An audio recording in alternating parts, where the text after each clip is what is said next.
예, 지금 각종 여론조사에서 문재인 대표와 함께 야권 대선 후보 지지도 1, 2위를 다투고 있는 인물이죠. 바로 박원순 서울시장입니다. 서울시 수장이만큼 언제 출연하셔도 이야기거리가 많은데 오늘은 유난히 궁금한 부분이 많습니다. 빨리 만나보죠. 박원순 서울시장 연결이 되어 있습니다. 박 시장님 안녕하세요. 네, 안녕하세요. 반갑습니다. 요즘 일자리 대장정 하느라고 여기저기 뛰고 계시다면서요. 예, 그렇습니다. 뭐 잘 아시다시피 지금 일자리가 가장 심각한 상황이잖아요. 예. 그래서 정말 서울시정을 일자리 창출을 위해서 제일 1순위에 놓겠다. 예. 그래서 한 4주 동안 제가 집에도 안 가고 계속 현장 돌고 정책 모색하고 또 발표도 하고 이렇게 할 생각입니다. 어디 지금까지 가보셨어요? 청년 알바생들의 현장도 가봤고요. 제가 저 마트에 가서 뭐 한나절 일을 해봤는데 진짜 힘들더라고요. 진짜 이 찔끔 신용만 하신 게 아니라 진짜 제대로 일하신 거죠? 그럼요. 제가 한 3시간 이렇게 일을 했고요. 돈도 받으셨어요? 수당도 일당도? 수당은 뭐 본래 주게는 돼 있는데 제가 안 받았고요. 제가 배운 게 더 많으니까. 그래요. 예, 그다음에 이 이른바 취업 준비생들의 압박 면접이라는 게 있더라고요. 예. 완전히 그냥 땀이 날 정도로. 그래서 이 면접을 당해보니까 청년들의 심정을 진짜 온몸으로 느낄 수 있었고요. 또 보기도 했습니다. 근데 이게 그냥 행사로만 끝나면 안 되고 실제 어떤 효과로 좀 이어져야 될 텐데 어떻게 보세요? 뭐 나름대로 열심히 해보면 상당한 일자리를 만들 수 있겠다라는 또 자신감도 점점 얻게 되는 것 같습니다. 뭐 예를 들어서 서울의 경우에는 대학이 60개나 되지 않습니까? 그렇죠. 그래서 이 학생들을 이용해서 이제 여러 가지 R&D 사업이라든지 또 고용 창출 효과가 높은 그 관광하고 마이스 쪽에 저희들이 주력하고 있거든요. 그래서 그렇게 또 연결하면 보다 많은 대학 졸업생들을 우리가 취업 전선으로 이렇게 연결할 수 있지 않을까 이렇게 생각이 되더라고요. 예, 체험으로만 끝내지 마시고 정말 일자리 창출이라는 결실도 제대로 맺으실 수 있기를 기대해 보겠습니다.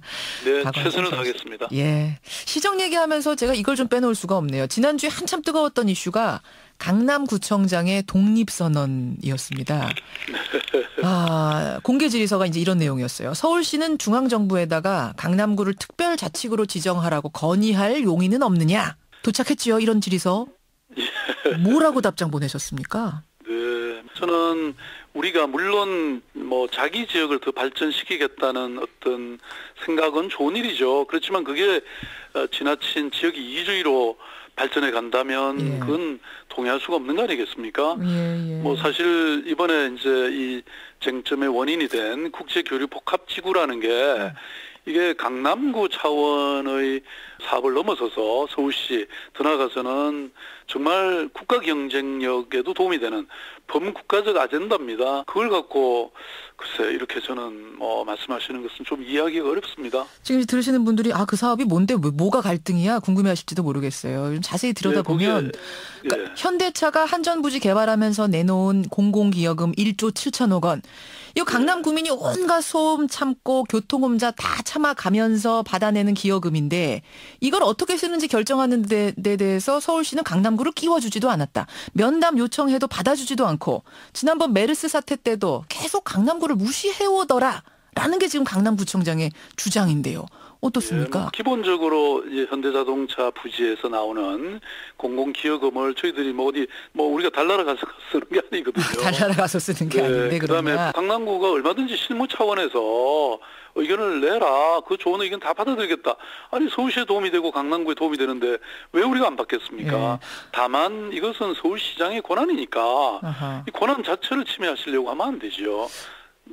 서울시가 1조 7천억 중에 6,500억 정도를 송파구에 있는 그 도로 지하와 또 잠실 종합운동장 리모델링에 쓰겠다고 하니까 아니 강남구에도 지금 해야 될 일이 산더미인데 송파구에다가 그 돈을 주느냐 아마 그게 핵심인 것 같아요.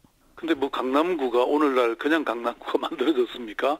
그리고 그 바로 사이에 있는 송파구에 쓰면 왜 안 됩니까? 저는 이런 사고방식 자체가 좀 이해가 안 가고요. 다 같이 또 우리는 강남구이면서 또 서울이잖아요. 함께 하자는 건데 그걸 그렇게 생각하시는 것 자체가 저는 좀 우리 시민들의 공감을 못 얻고 있는 게 아닌가. 심지어는 강남구 구민들도 아마 저는 대다수는 그렇다고 해서 거기 꼭 강남구 구역 안에서만 써라. 이건 저는 아니라고 생각합니다. 예, 박원순 서울시장 지금 만나고 있습니다. 그나저나 광화문 광장 안에 있는 그 세월호 천막이요. 그거 이제 그만 걷어내야 되는 거 아니냐. 외국에서 오는 관광객들한테 우리나라 나쁜 이미지 보여주면 안 된다. 이게 지금 여당 주장인데 서울시 입장 어떤 건가요? 저는 뭐 꼭 그렇다고 생각지 않습니다. 광화문 광장에 있는 세월호 천막이라는 게 예. 사실 세월호라는 게 아직 끝나지 않지 않았습니까? 이건 거대한 정말 슬픔을 안고 있는 유가족들의 이런 건강이나 또 그런 걸 추모하고 또 우리가 함께 되새기자는 최소한의 저는 인도적 조치라고 보고요. 인도적 조치다. 네. 그리고 지난 7월에 유가족하고 협의를 해가지고요. 예. 공간 면적이나 위치도 조정했고요. 지금은 그야말로 추모나 전시 목적으로 완전히 바꿨습니다. 또 앞으로 지금 뭐 이게 지금 진상조사 가 위원회에서 되고 있지 않습니까? 예, 그래서 이게 진전이 되면 뭐 향후에 또 유가족들하고 협의를 해서 뭐 완전히 철거를 하거나 뭐 이러는 방안도 저희들이 또 검토하겠습니다. 그 여당에서는 이런 얘기를 하더라고요. 그 국가보훈처가 광화문 광장에다가 태극기 개양대를 세우려고 하니까 서울시가 반대하더라. 그러면서 세월호 천막은 되고 대형 태극기 개양대 설치는 안 되는 거냐? 이거 비판 들으셨죠? 네, 아니 뭐 근데 그것도 사실이 아닙니다. 아닙니까? 저희들은 광복 70주년의 의미를 고취하는 차원에서 광화문 광장이 태극기 개양한다. 그 취지에는 충분히 공감을 했고요. 예. 또 열린광장 시민위원회라는 게 있습니다. 예. 여기도 태극기 개양은 상당히 의미 있는 일이다. 다만 지금 보훈처가 제시한 걸 보면 그게 한 70m가 돼갖고요. 광화문 전경을 정면으로 가린다. 주변 경관과 어울리지 않는다. 그래서 광복 70주년이니까 금년에만 한시적으로 개항하는 게 좋겠다. 이게 이제 위원회의 의견입니다. 그래서 그래서 우리가 이제 대신 저희들이 제안한 게 그럼 바로 옆에 광화문 시민 열린 마당이 있잖아요. 거기에 금년 연말까지 좀 설치 운영하면 어떻겠냐 이런 걸 제안했고요. 현재 협의를 진행 중입니다. 그렇군요. 이게 또 종결된 사안은 아니고 결국 이게 지금 태극기도 그렇고 세월호 천막도 그렇고 이념 논쟁으로 흐르는 측면이 없지 않아 있는데요. 시장님 얘기가 나온 김에 지금 정부가 역사교과서 국정화를 발표했습니다. 이 부분 어떻게 생각하세요? 뭐 우리 사회 지도자급 인사로서 아마 생각이 있으실 텐데. 뭐 제가 정부 정책에 이러쿵저러쿵 말씀드리는 거는 뭐 적절치 않다고 저는 보고요. 다만 우리 사회가 위대해지려면 저는 다양성이라는 게 굉장히 중요하다고 생각합니다. 이게 자유민주주의의 가장 큰 장점 아닙니까? 그래서 누구라도 이런 의견 저런 의견을 얘기할 수 있을 된다고 보고 근데 뭐 국정교과서라는 것은 국가가 말하자면 정하는 내용을 교과서에 담는다는 거 아니겠습니까? 그렇죠. 그래서 그거는 뭐 저는 여당 내에서도 굉장히 반대하는 분들이 많다고 얘기 들었거든요. 그렇습니까? 여당이나 지금 뭐 이 여권에서도 일부 반대가 있다고 제가 들었습니다. 지난번에 남경필 지사님하고 대화하는데도 남 지사님도 반대하는 의견이시던데요. 그래요. 좀 이런 갈등을 하나의 용광로에서 녹여지게 만들어야지. 이걸 자꾸 갈등을 부추기면 이 나라가 어디로 가겠습니까? 정말 이념적으로 쫙 양분돼서 우리 사회가 계속해서 갈등하는 모습이 이거 참 보기 안 좋다는 거 뭐 누구나 공감을 하실 텐데 계속 사회는 또 그런 방향으로 가고 있고 안타까운 생각이 듭니다. 박원순 서울시장 만나고 있습니다. 시정 얘기를 우리가 한참 나눴는데요. 조금 개인적인 질문으로 넘어가 봐야겠습니다. 박 시장님의 답변을 직접 듣고 싶어 하시는 분들이 많아서 제가 드리는 질문인데 아들의 병역 비리 논란. 증인으로 박주신 씨가 재판에 좀 나와야겠다라는 게 지금 법원의 요구인데 소환장 받으셨죠? 증인 요청이 있었는데요. 저는 뭐 기본적으로 사법부 절차에는 협력을 해야 된다고 생각하는데요. 근데 문제는 지금 뭐 이게 제가 더 이상 언급할 필요조차 저는 없다고 생각하거든요. 이미 벌써 사실 뭐 세브란스 병원에서 기자들이나 이런 여러분들이 입회한 공개 검증을 했고 또 병무청이든 검찰이든 이렇게 6번이나 이미 혐의가 없다. 이것은 뭐 문제가 없다. 이렇게 이미 검증을 끝낸 사안인데 자꾸 이렇게 문제 제기하는 사람들이 저는 이거는 뭐 정치적 엄해고 또 어떤 사람들이 말하듯이 뭐 박원순 죽이기다. 저는 이렇게 생각하고 있습니다. 박원순 죽이기다. 박원순 시장이 지금 야권의 강력한 대권 후보로 떠오르니까 이걸 좀 어떤 음해하려는 꺾어보려는 이런 정치적인 논리도 포함되어 있다고 보세요? 저는 그렇게 생각합니다. 그러면 대선까지 2년 남았는데 2년 동안 계속 이럴 수도 있네요. 그래서 제가 제발 좀 뭐 대선, 대권 그런 얘기 하지 마시고 서울시장 제발 좀 잘하게 해달라. 이 얘기를 지금 뭐 계속 얘기하고 있는데 아까 말씀하셨잖아요. 제가 일자리 때문에 지금 뭐 99개 현장을 방문하고 집에도 안 들어가고 이렇게 일하고 있는데 자꾸 이런 식으로 발목 잡으면 안 되죠.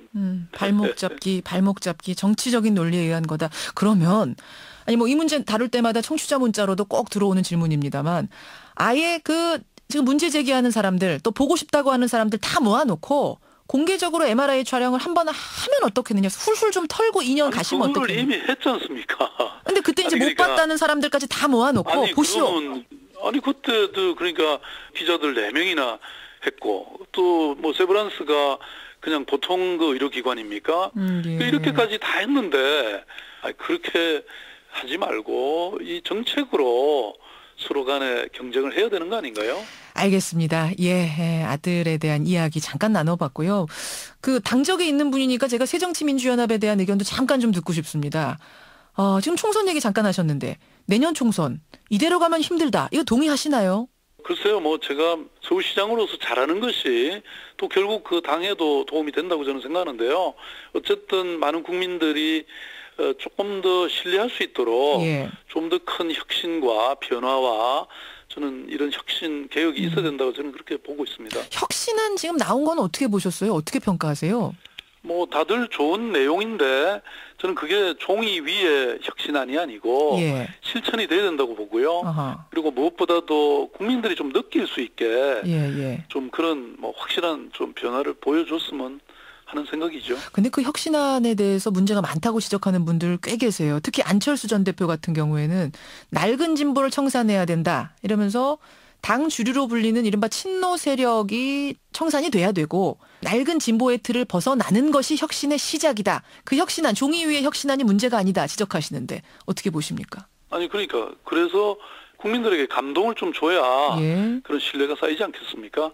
그래서 뭐 그런 측면에서는 지금 뭐 가장 중요한 거는 또 너무 지금 새정치연합 경우에는 이게 뭐 내부적으로 사실 갈등이 심각하지 않습니까? 그렇죠. 그래서 나오는 저도 좀 도울 생각입니다. 어쨌든 도울 생각이세요. 이런 어려움을 극복하고 함께 가는 쪽에 뭐 제가 혹시 뭐 가능한 일이 있다면 하겠다는 뜻이죠. 도울 일, 최선을 다해서 총선을 도울 일이란 건 어떤 걸 구상하고 계실까요? 뭐 그거는 한번 뭐 당 대표나 또 당 최고위원들하고 앞으로 협의를 한번 해보겠습니다. 그 안철수 전 대표하고 문재인 대표하고 계속 갈등하면서 부딪히는 모습을 두 분하고 다 친하시잖아요. 그 두 분의 다리 역할, 연결고리 역할을 박 시장님이 하실 수 있을 것 같아서 제가 질문드립니다. 네, 할 수 있다면 뭐 그런 일 정도는 해야죠. 도울 일이 있다면 하겠다. 연결고리 역할 뭐 해야 한다면 얼마든지 나서서 하겠다. 이 말씀해 주셨어요. 아유, 참 당 얘기부터 시작해서 서울시정 얘기, 국가 얘기까지 해야 될 일이 너무 많으시네요. 어깨가 너무 무거우십니다. 네, 맞습니다. 시장님 방송 끝나면 또 오늘은 어디 일자리 체험하러 가세요? 우선 동자동 쪽방촌에 양말 인형 공방을 방문해가지고요. 쪽방촌 주민들에게 일자리 제공하는 거 이런 거 그다음에 아파트의 시니어 택배라든지 또 장애인 일자리 뭐 이런 쪽 계속 지금 하루 종일 가게 돼 있습니다. 쪽방촌 가서 몸으로 좀 확실하게 체험하고 느끼고 오시기를 기대하겠습니다. 네. 오늘 고맙습니다. 네, 감사합니다. 박원순 서울시장이었습니다.